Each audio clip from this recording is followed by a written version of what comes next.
ഈ മുഹമ്മദ് കുട്ടി എന്നുള്ള പേരിന്റെ ഒരു അസ്ഥിരത ഉണ്ട്, ഒരു വല്ലാത്ത പഴഞ്ഞം പേരാണ് എന്ന് തോന്നി എനിക്ക്.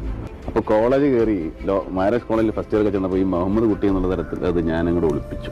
എന്റെ പേര് ചോദിക്കുന്നവരോടൊക്കെ ഞാൻ ഓമർ ഷെരീഫ് എന്ന് പറഞ്ഞു. അങ്ങനെ അപ്പൊ നമ്മുടെ അന്നത്തെ കാലത്ത് ഈ ഐഡന്റിറ്റി കാർഡ് ഉണ്ട് കോളേജിൽ, ഓർമ്മയില്ലേ? ഈ ഐഡന്റിറ്റി കാർഡ് ഒരുത്തന്റെ എന്റെ നിന്ന് വീണ് കിട്ടിയപ്പോ എന്റെ പേര് ഇങ്ങനെ മുഹമ്മദ് കുട്ടി എന്നാണ്. നിന്റെ പേര് മമ്മൂട്ടി എന്നാണ്. അങ്ങനെ എന്റെ പേര് മമ്മൂട്ടിയായത്. ശശിധരൻ എന്ന് പറഞ്ഞിട്ട് ഒരു ഫ്രണ്ടാണ്, അവനിപ്പോ എവിടെയാണാവോ? അവിടെ ഇരിപ്പുള്ളൂ.